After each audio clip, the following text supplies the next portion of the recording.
Terima kasih Anda masih bersama kami. Bagi Anda yang baru saja bergabung, kami hadirkan kembali 3 berita utama hari ini. Puluhan kios di pasar tradisional Terong, Kota Makassar terbakar.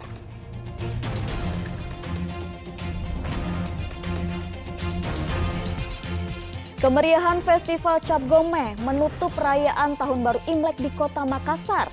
Barongsai dan kuliner tradisional dihadirkan di Kampung Pecinan. Peduli terhadap korban banjir bandang, sejumlah tukang cukur di Kota Parepare galang dana untuk warga yang terdampak bencana.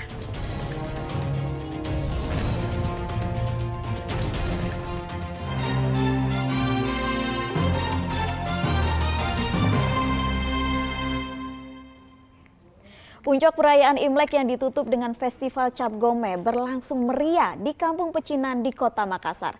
Tidak hanya melihat pertunjukan barongsai, warga yang datang juga bisa menikmati beragam kuliner tradisional.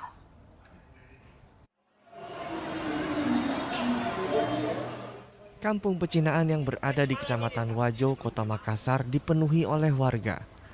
Mereka datang untuk menyaksikan Festival Cap Gomeh dengan tema Japajoka Cap Gomeh. Pada festival ini warga yang datang tidak hanya bisa melihat pertunjukan barongsai.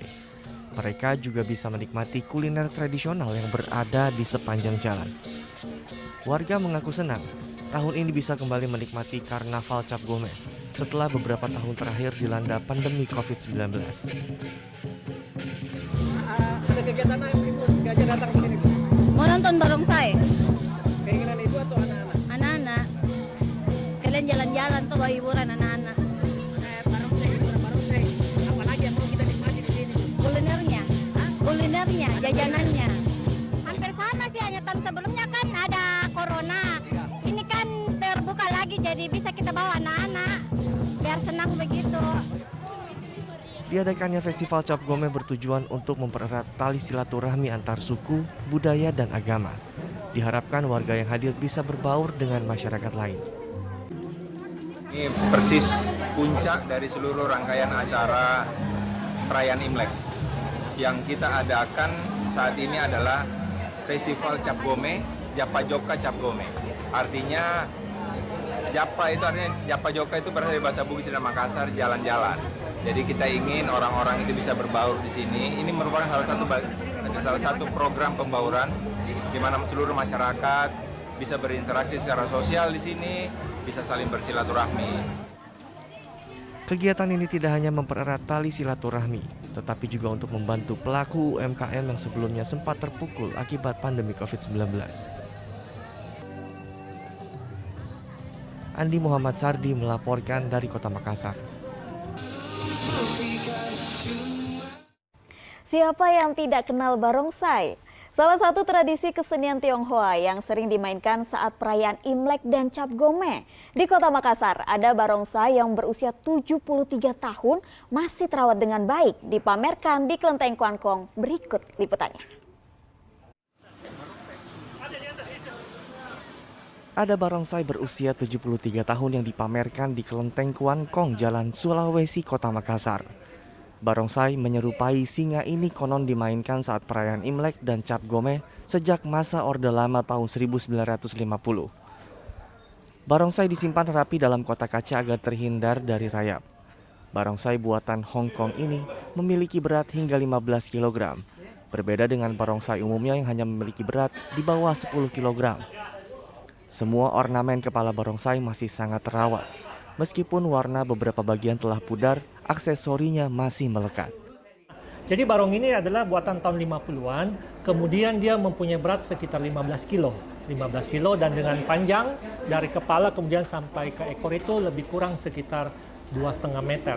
Nah memang ini ketika kita berbicara tentang bagaimana bahan pembuatan dan materinya, memang ini agak sedikit berbeda dan sangat jauh berbeda dengan yang ada sekarang. Karena ini memang dibuat dengan kondisi bahan yang cukup kuat. Jadi mulai dari rotan yang cukup kuat, kemudian tubuhnya ini itu adalah dari campuran kertas semen yang kemudian didobel beberapa kali, kemudian akhirnya menjadi berbentuk seperti ini waktu tua kita. Jadi sebenarnya memang ini kan pernah dimainkan.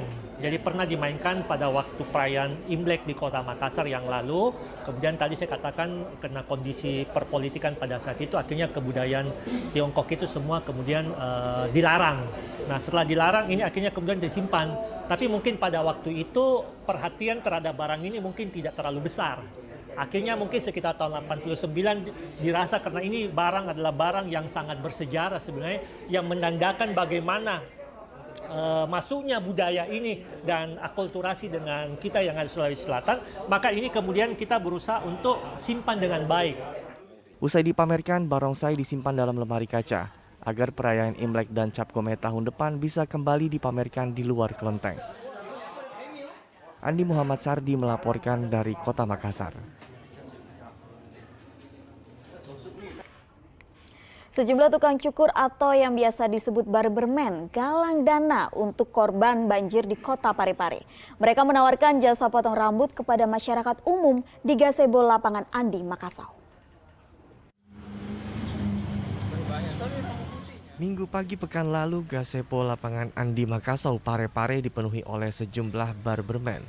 Mereka berkumpul untuk menawarkan jasa potong rambut bagi warga yang tengah berolahraga. Aksi ini dilakukan untuk menggalang dana bagi korban banjir.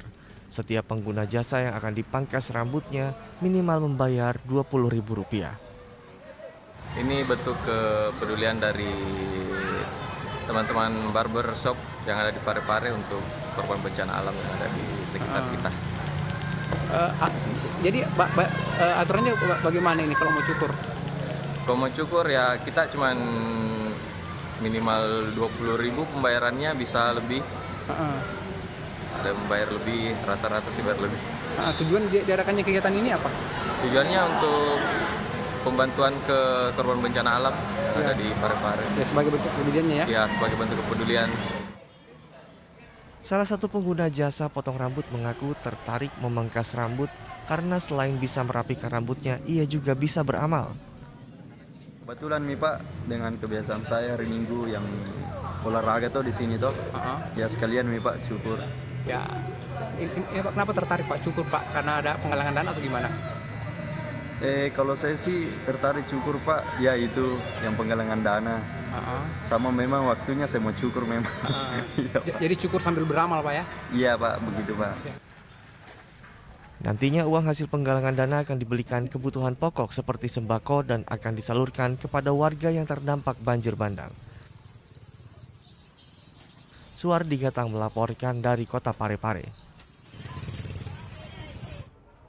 Sejumlah pelajar di Kabupaten Sinjai terpaksa menantang maut untuk melintasi jembatan bambu yang menjadi penghubung utama menuju sekolah. Mereka hati-hati melangkahkan kaki pada tiang bambu yang mulai keropos sambil memegang kabel listrik bekas. Bila hujan deras, kondisi sungai di bawah jembatan meluap dan mengancam jiwa warga yang melintas.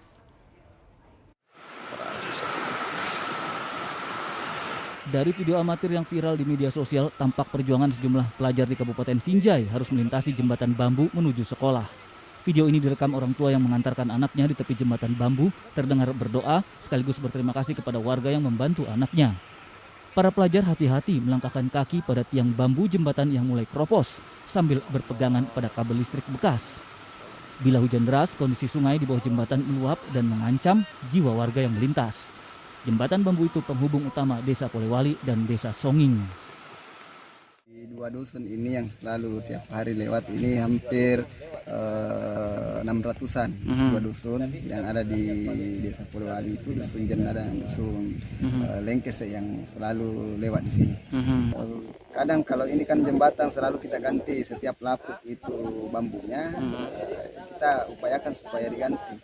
Memang ini sudah menjadi tanggung jawab kita supaya bagaimana ini siswa-siswa kita ini bisa menjangkau sekolah secepat mungkin. Ini berupaya bersama dengan Pak Desa Songi, bagaimana supaya ini kita kawal, kita sampaikan ke pemerintah daerah untuk supaya dibangunkan cepat ini. Mudah-mudahan dibangunkan, mudah-mudahan anak-anak itu kasihan perjalanan lancar, hujan kita tidak takut sebagai orang tua. melintas di sini karena biasa diantar sampai di sini. Nanti melintas baru kita kembali sebagai orang tua. Mereka berharap pemerintah setempat segera memperbaiki jembatan dengan kondisi layak secara permanen. Andi Muhammad Sardi melaporkan dari Kabupaten Sinjai.